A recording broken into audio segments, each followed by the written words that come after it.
Иә, сәлеметсіздерме, берекелі қарттар тобындағы отырған үлкен кіші аталар, апалар, ағалар, әпкелер, бауыр сіңілдер, барлықтарыңызға менен жалынды сәлем.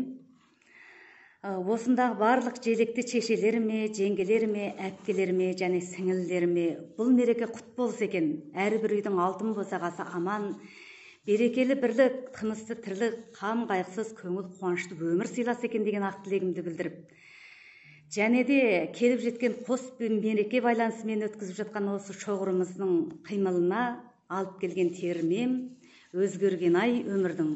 Сөзін жазған ақын атамыз Зият Көбөгенұлы, музыкасын жазған ақын апамыз Жамалқан Қарабатырқызы, орындайтын Еркеш Ошкенқызы. Орны Үрімжі қаласы, Мидың районы, Үшбұзау қыстағынан. Қане, қабыл алыңыздар.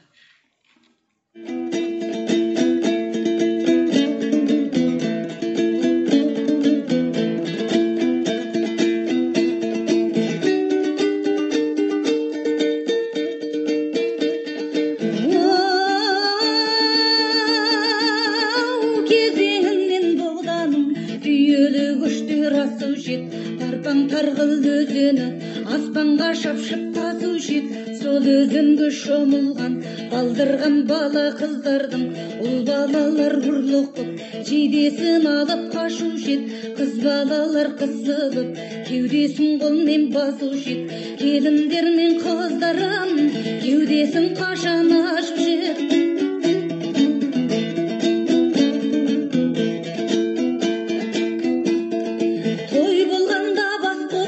Қара жорға билеу жет, балдыздар жездесін қамырдай қылы билеу жет, жырғалам шықса ойыннан бір-біріне тимеу жет, қариялар алдында ыржиып келін күлмеу жет, артық кеммесе арадан кек сақтауды білмеу жет, шешімін тауып үлкендер сотқа барып жүрмеу жет.